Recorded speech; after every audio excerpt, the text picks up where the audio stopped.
बोलो जयकारा बोल मेरे श्री गुरु महाराज की जय। श्री सद्गुरुदेव भगवान की जय। प्रेम न बाड़ी उपजो प्रेम न हाट विकाय, राजा परजा जे रुचे शीश देह ले जाए। गुरुमुखो, प्रस्तुत दोहे में परम संत श्री कबीर साहिब जी कहते हैं कि प्रभु का दिव्य प्रेम एक ऐसी अलौकिक देन है जिसे चाहते तो सब हैं परंतु पा नहीं सकते, क्योंकि पूर्ण आत्मसमर्पण कर देने से ही इसकी उपलब्धि हुआ करती है। प्रेम कोई खेती बाड़ी में तो पैदा नहीं होता, न ही यह दुकानों पर से मिल सकता है। यह तो केवल अपने इष्ट देव के चरणों में आपा भाव निछावर कर देने से ही मिल सकता है। चाहे वह राजा हो अथवा साधारण पुरुष, जब तक मन के सिर का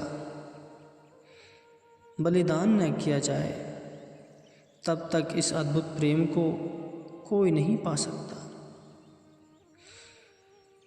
एक समय की बात है, किसी स्थान पर एक उच्च कोटि के संत सत्पुरुष रहा करते थे।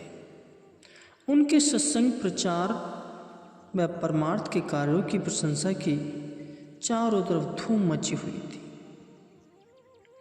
जिसे सुनकर दूर व समीप के जिज्ञासु उनके पवित्र दर्शन, सत्संग व उपदेश से लाभान्वित हुआ करते थे।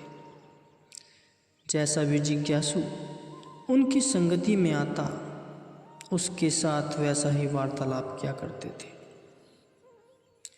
उनके पवित्र आचरण, व्यवहार एवं मस्तक पर अलौकिक तेज व आभा को देखकर सत्संग में आने वाले जिज्ञासुओं के हृदय में संत जी के प्रति अत्यधिक श्रद्धा बढ़ती जाती थी।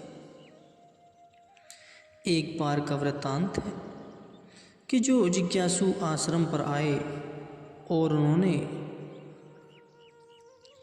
संत जी से दर्शन तथा वार्तालाप करने के लिए समय प्राप्त करना चाहा, उनकी बात को स्वीकार कर संत जी ने उन्हें कुछ देर रुक जाने को कहा।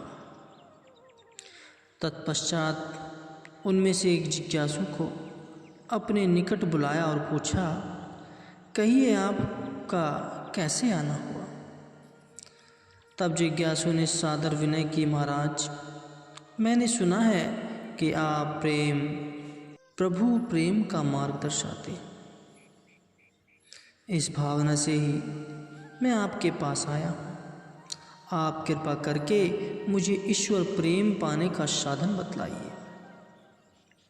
यह सुनकर संत जी ने कहा, हाँ, प्रभु प्रेम का मार्ग तो हम अवश्य जनसाधारण को दिखलाते हैं और हमारा सबके लिए प्रयास भी ही है कि अधिक से अधिक लोग इस भक्ति पद पर अग्रसर हों। लेकिन हम यह मार्ग उसको बतलाते हैं जो इसका मूल्य चुकाने की सामर्थ्य रखता हो। तब जिज्ञासु ने आश्चर्य से पूछा, क्या मालिक का प्रेम भी मूल्य देने से प्राप्त होता है? प्रश्न करने पर महात्मा जी ने पुनः फरमाया कि जब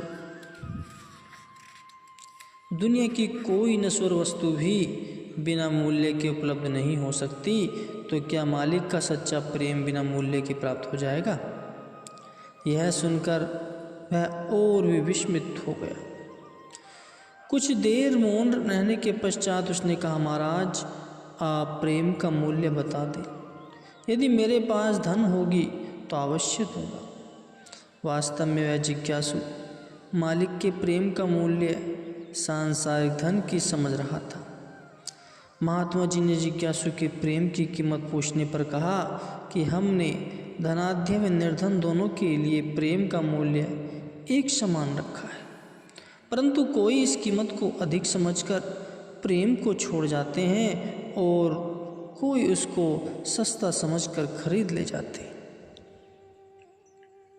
जैसे बाजार में कोई दुकानदार कपड़े या बर्तन का मूल्य अपनी तरफ से तो उचित बताता है, किंतु जिस किसी को वह कीमत अधिक प्रतीत होती है तो वह उस वस्तु को नहीं खरीदता। जिज्ञासु ने पुनः विनय की, आप प्रेम का मूल्य बताने की कृपा करें। तब महात्मा जी ने कहा कि हमने अपनी प्रेम भक्ति की दुकान पर प्रेम का मूल्य सिर रखा हुआ है। जो प्रेम को पाना चाहता है वह बदले में अपना सिर दे जाए। यह सुन वह जिज्ञासु घबराकर पूछने लगा, किसका सिर? तब महात्मा जी ने कहा कि प्रेमी जो प्रेम लेवे उसी का सिर। वह सज्जन जो कि अभी इस प्रेम भक्ति के मार्ग में गूढ़ रहस्य को नहीं जानता था, चकित हो गया। वह अपने शारीरिक सिर को ही प्रेम का मूल्य समझकर घबराता हुआ बोला कि मुझे तो ऐसा व्यापार नहीं करना। यदि मैं अपना सिर ही दे दूं तो प्रेम लेने वाला ही न रहेगा। महात्मा जी ने कहा, ठीक है, प्रेम का मूल्य इससे कम नहीं हो सकता, इसके लिए आप विचार कर लीजिए। यह सुनकर वह जिज्ञासु वहाँ से उठकर खड़ा हुआ। मार्ग में अपने दिल में सोचता जाता है कि आज तक ऐसा तो कहीं नहीं देखा, न ही सुना कि प्रेम के बदले में किसी ने अपना सिर काट कर दे दिया।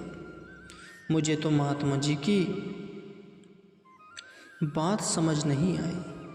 सत्य तो यह है कि प्रेम प्याला जो पिए शीश दक्षिणा दे, लोभी शीश न दे सके नाम प्रेम काले। अर्थात प्रभु प्रेम के मार्ग में अपने आप को निछावर करना पड़ता है, जो संसारी आदमी के लिए कठिन है, लेकिन पूर्ण व सच्चे जिज्ञासुओं के लिए तो यह साधारण सी बात है। उसके बाद जाने पर महात्मा जी ने दूसरे प्रेमी को बुलाया। उस प्रेमी ने भीतर आकर अति दीनतापूर्वक चरणों में शीश झुकाया और भेंट के लिए जो वस्तु लाया था वह समर्पित कर दी। तब महात्मा जी ने पूछा, कैसे आए हो प्रेमी? जिज्ञासु ने विनय की, प्रभु मैं आपके दिव्य प्रेम की चाह लेकर स्वयं ही खींचा चला आया हूँ। महात्मा जी के पूछने पर कि तुम क्या चाहते हो, प्रेमी ने अत्यंत विनम्र हो दोनों हाथ बांधकर विनय की, महाराज आप अपने दिव्य प्रेम से मेरा आंचल भर दो। महात्मा जी ने कहा, पता है तुमको इस प्रेम के बदले तो मूल्य चुकाना पड़ता है। पुनः महात्मा जी ने मुस्कुराते हुए कहा कि मालिक का प्रेम प्राप्त करने में सिर को समर्पित करना पड़ता है, क्या यह तुम्हें स्वीकार है? जैसे पतंगा अपने प्राणों की आहुति दे दीप शिखा पर मर मिटता है, उसी प्रकार उस प्रेम के मार्ग में भी आत्मसमर्पण करना आवश्यक है। यह वचन सुनकर प्रेमी ने विनय की, प्रभु आपकी आज्ञा, सिर आंखों पर धरता हूँ। यह तन विष की बेलरी गुरु अमृत की खान, शीश दिए जो गुरु मिले तो भी सस्ता जान। महाराज इस नश्वर शरीर के आत्मसमर्पण से यदि मुझे अमृत की खान सतगुरु का द्रव्यालौकिक प्रेम प्राप्त हो जाए तो यह कितना सस्ता व्यापार है। आप तो एक सिर देने की बात कर रहे हैं, यदि लाखों सिर भी देने पड़े तो भी सच्चे का मूल्यांकन नहीं किया जा सकता। इतनी प्रार्थना कर वह भक्ति चरण गुरु चरणों पर नतमस्तक हो गया और उसकी आंखों से प्रेम की अक्षुधारा बहती चली गई। सत्य तो यह है कि प्रेम छिपाया न छिपे, जा घट पर घट हो, जो मुख पे बोले नहीं, नैन देत है रो। यदि वास्तविक प्रेमी की पहचान है तो सुबकते हुए उस प्रेमी को महात्मा जी ने प्यार से उठाया और हार्दिक आशीर्वाद दिया। फिर अपनी माँ की चितवन डार कर उसे मंत्र मुक्त कर दिया। यह यथार्थ सत्य है कि प्रेम में अपनेपन को खो देना होता है।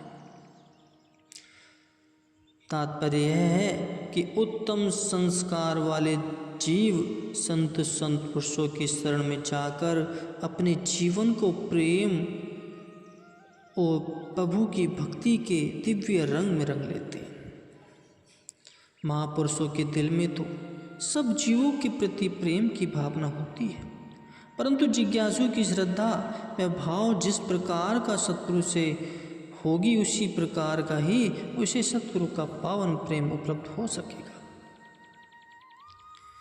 संत महापुरुष प्रेम के बदले में शरीर का सिर नहीं अपितु मन का सिर अर्थात अभाव को, जो कि जीव पर जन्मों से सवार है, मांगते हैं। इसका बलिदान करने से जिज्ञासु प्रभु प्रेम का पात्र बन सकता है, जैसे कि वह दूसरा प्रेमी आत्मसमर्पण करके प्रभु प्रेम पाने का अधिकारी बन गया। गुरु